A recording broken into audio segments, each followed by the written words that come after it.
Dengue వ్యాధి ఎక్కువవడంతో brain ట్యూమర్తో బాధపడుతూ మృత్యువుతో పోరాడి ఓడిన వాల్మీకి లిఖిత కుటుంబానికి సీఎం సహాయ నిధి నుంచి 10 లక్షల రూపాయల చెక్కును ఎమ్మెల్యే అమిలినేని సురేంద్రబాబు టీడీపీ నాయకులతో కలిసి చిన్నారి తల్లిదండ్రులకు అందజేశారు. చిన్నారి ఆరోగ్యం బాగాలేదని సహాయం చేయమని స్థానిక నాయకులతో కలిసి లిఖిత తల్లిదండ్రులు ఆపన్న హస్తం అందించాలని కోరగా తాము సహాయం చేశామని ఎమ్మెల్యే అమిలినేని తెలిపారు.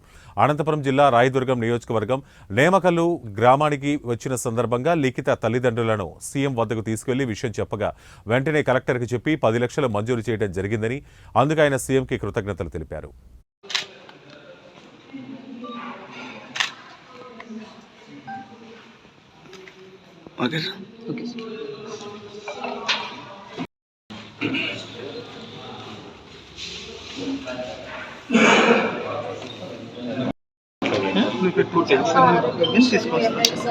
తెలుసుకొని మాకు చాలా సహాయపడ్డారు. సీఎం వరకు తీసుకెళ్ళి మా పాపకి ఇంతవరకు ఖర్చు అవుతుందని మేము అడిగిన దానికి సారు ఎమ్మెల్యే సారు సీఎం దగ్గరికి తీసుకెళ్ళి ఇక్కడ అడిగి సహాయం చేయించారు. మేము ఎప్పుడు ఎమ్మెల్యే సార్ రుణపడి ఉంటాము. ఏదైతే చంద్రబాబు నాయుడు గారు మన ముఖ్యమంత్రి గారు ఆ రోజు రాయదుర్గంకి వచ్చిన రోజు వాల్మీకి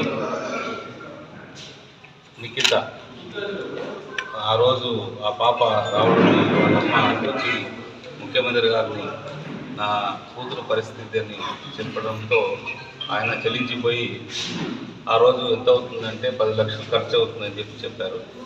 ఆ 10 లక్షలు వెంటనే ఆయన ఆమోదించిన తర్వాత మనకి ఈరోజు చెక్కు కూడా పంపించారు. కాకపోతే దురదృష్టకరం ఆ పాప మన మధ్యలో లేదు. చాలామంది కూడా ఆ పాపకి సహాయ సహకారాలు అందించారు. చాలా మంది కూడా ఆ పాప బతకాలని చాలామంది ప్రార్థనలు కూడా చేశారు. కానీ భగవంతుడు అది మనకి ఆ పాప లేకుండా మన మధ్యలో లేకుండా చేయడం నిజంగా చాలా దురదృష్టకరం. ఏదేమైనా కూడా వాళ్ళ తల్లిదండ్రులు మనోధైర్యంతో ఉండాలని భగవంతుని ప్రార్థించాం. అలాగే వాళ్ళ కుమారుడు ఏదైతే ఉన్నారో వాళ్ళ కుమారుడిని ఉన్న పిల్లల్ని కూడా బాగా చదివించుకుంటే బాధ్యత తల్లిదండ్రులతో పాటు మనందరం కూడా ఎప్పటికప్పుడు పరిశీలిద్దాం. వాళ్ళని ఇక్కడ తీసుకొచ్చిన మన స్కూల్ అధిపతి ఏదైతే ఉందో జ్ఞానభారతి స్కూల్ అధిపతి రమేష్ గారు కూడా, ఎందుకంటే ఇలాంటి సమస్యలు ప్రజల సమస్యలు లేదా స్టూడెంట్స్ సంబంధించిన సమస్యలు తీసుకురావడం కూడా గొప్ప విషయం.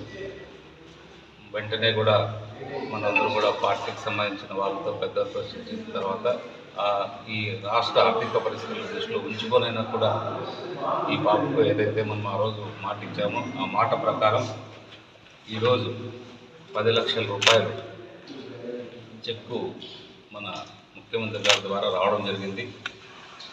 ఏదేమైనా ఇంకొకసారి దురదృష్టకరమే ఆ పాప మన మధ్యలో లేకపోవడం. కానీ వాళ్ళు చాలా వరకు ఖర్చులు పెట్టుకున్నారు కాబట్టి ఈ చెక్కు వాళ్ళకి అందించే బాధ్యత మా నాయకుల ద్వారా మేము ఈ చెక్కుని ఈ తల్లిదండ్రులకి కూడా ఆ పాప తల్లిదండ్రులకి వాల్మీకి లిఖిత తల్లిదండ్రులకి